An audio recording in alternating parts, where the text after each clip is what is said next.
เฮ้เฮ้เฮลโลเฮลโลเฮลโลเฮลโลสบายดีเพื่อนๆวันนี้ทุกคนอยู่ที่งานเอ็กซ์โปของบุรีรัมย์มาราธอนเนาะซึ่งว่าเสียงนั่นหลายเดี๋ยวทุกคนจะพาไปทัวร์เนาะว่าอยู่ในบุรีรัมย์มาราธอนตัวเอ็กซ์โปนี่มีอย่างไรเดี๋ยวไปดูกันเลยอันนี้ก็คือเป็นบริเวณด้านหน้าของเอ็กซ์โปเนาะด้านหน้าของเอ็กซ์โปบุรีรัมย์มาราธอนเข้าไปบังเลยนะว่าทางในมีอย่างไรมีจุดเช็คบีฟจุดเช็คบีฟคือความถูกต้องนะเข้าสามารถเข้าไปเช็คได้เลยน้ำดื่มก็ถือว่าแจกตั้งแต่โบทันได้แจกตั้งแต่โบทันได้แข่งเลยอันนี้เช็คบีฟนะ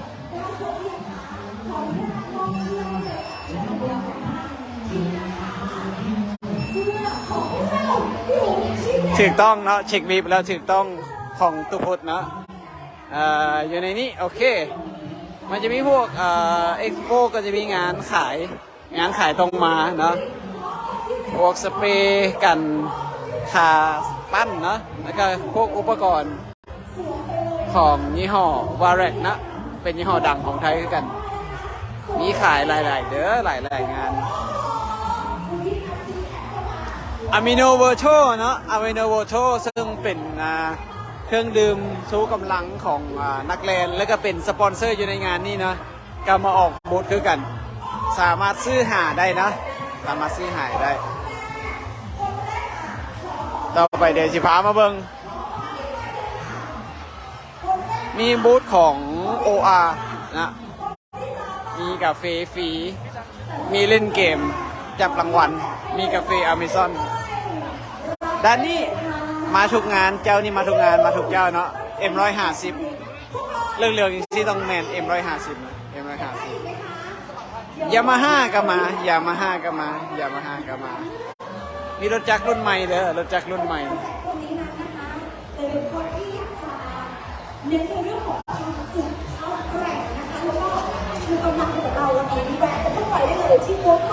น้ำมันกุกก็มาเมืองไทยประกันชีวิตก็มาเนาะเงินไซโยอย่างก็มาเด้อแล้วก็มีบูธการท่องเที่ยวขอ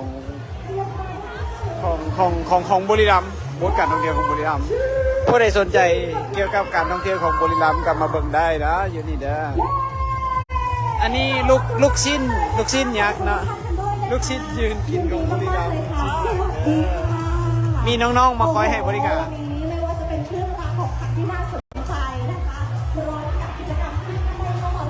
ยูเอทีมีการเล่นเกมในช่วงของ M150 นะ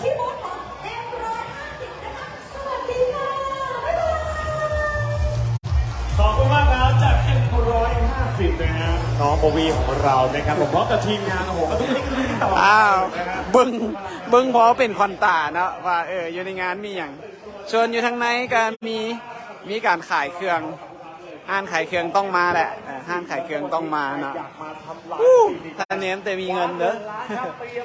ซื้อลายมีลายหมวกลายหมวกงามหมวกหน่วยละ350 บาทเด้อถึกๆเดี๋ยวชิมาเลาะซื้อเสื้อดีๆงามๆก็มี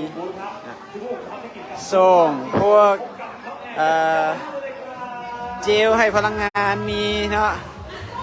มงซันโตมีมงสมาร์ทวอทช์พวกการมินซันโตมีหมดแว่นตาอู้ละลายตาอีกดูนะลายเอาแถวอ่ะอย่าลืมค่ะเข้าไปถ่ายรูปนะคะลงโซเชียลมีเดียทุกครั้งลายเอาแถวอ่ะด้วยนะคะยามาฮ่าบุรีรัมย์2023ค่ะใหญ่อีหลีอันนี้เขาอยู่ด้านหลังของสนามช้างอินเตอร์เนชั่นแนลเซอร์กิตเนาะซึ่งเป็นสนามที่แข่งขันรถจักรมอเตอร์จีพีนะหรือว่าเช็คเรื่องของโปรโมชั่นนะคะอยู่นี่วิ่งเด้อเกือบวิ่งเด้อ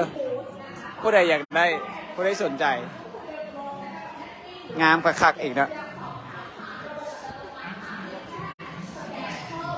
แล้วก็โอเคอยู่ได้มันนุ่มๆดีตัวนี้เท่าไหร่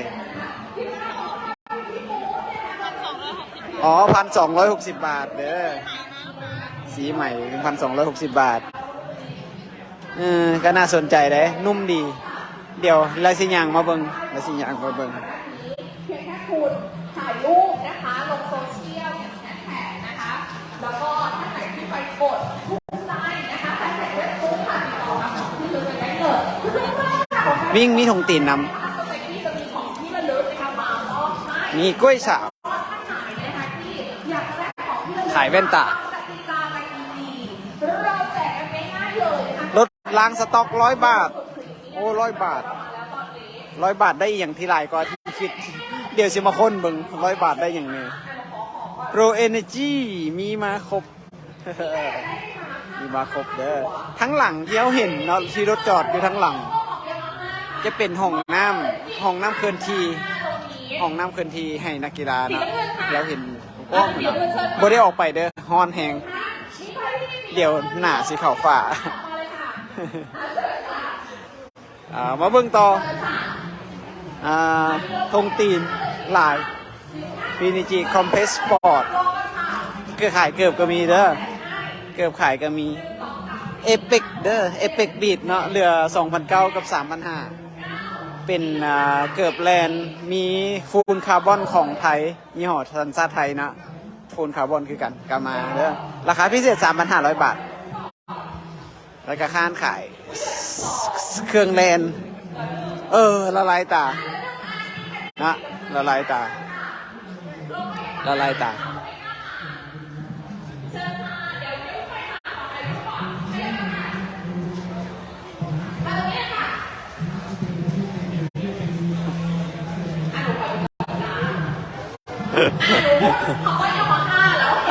สำหรับในส่วนของ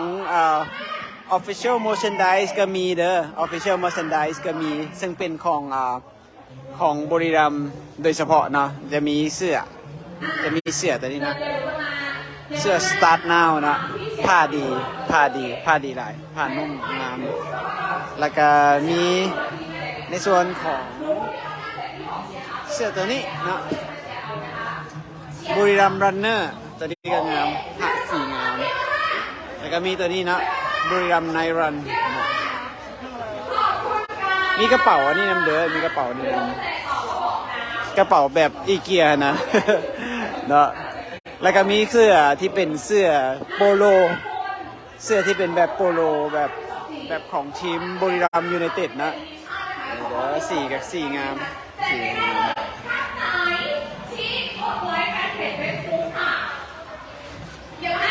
อัลตร้า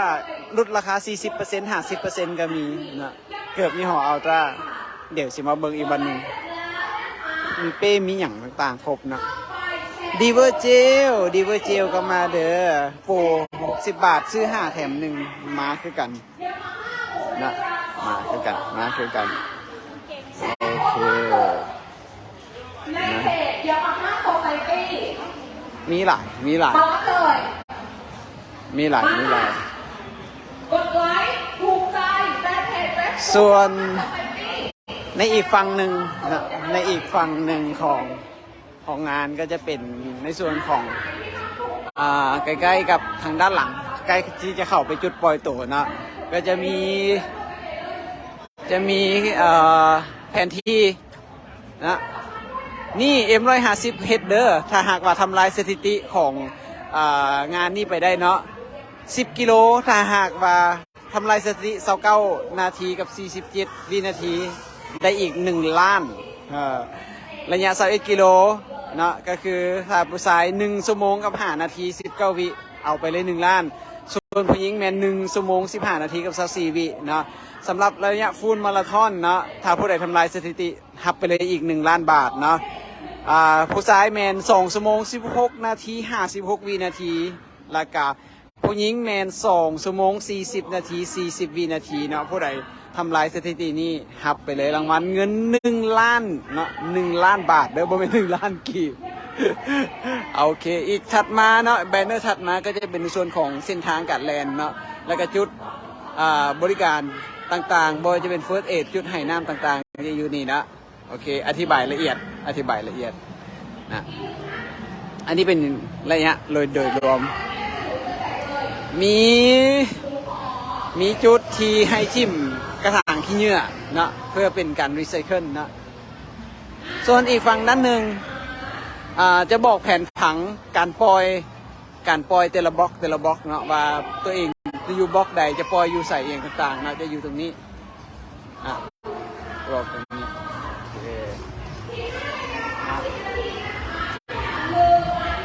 ยังมีในส่วนของ VIP Sponsor อย่างต่างๆเนาะซึ่งเป็นผู้จัดของงานเนาะโอเคคำว่าเบื้องด้านหน้าก่อน จุดหับฝากกระเป๋าจะอยู่บริเวณนี้เด้อจุดหับฝากกระเป๋าแล้วก็จะมีนี่ exit to starting point จุดนี้คือจุดที่ต้องเข้าไปเพื่อจะไปยังบริเวณที่จุดปล่อยตั๋วเนาะซึ่งเพิ่นได้จัดไว้เรียบร้อยแล้วนะเป็นซองนะเป็นซองก็คือจะลดการแออัดของนักแลนนะเพราะว่างานนี้นักแลนเขาห่วงหลายอีหลีหลายแท่หลายวา ตอนนี้เราอยู่ทางด้านหลังซึ่งนับไปแล้วเนาะในส่วนของนักเรียนที่เข้าร่วมงานแข่งขันบุรีรัมย์อินเตอร์เนชั่นแนลบุรีรัมย์มาราธอน 2023 นี่แมนถ้าจิวพิษเบิ่งเมื่อวานนี่เนาะจะเห็นว่ามีคนร่วมการแข่งขันทั้งหมด 30,000 กว่าคนนะในนี้แบ่งเป็นทั้ง4ระยะเลยก็คือระยะฟูลมาราธอนฮาล์ฟมาราธอนมินิมาราธอนหรือว่า10 กิโลแล้วก็ระยะฟันรัน5 กิโลเนาะรวมทั้งหมดเกือบ 30,000 คนที่จะเข้าร่วมการแข่งขันตอนแรงมือนี้เนาะในเวลาซึ่งจะปล่อยตัวทำอิทแมนกลุ่มมาราธอนแมนจะปล่อยตัวในเวลา 18:30 หรือว่า 6:30 ต่อแรงนั่นเอง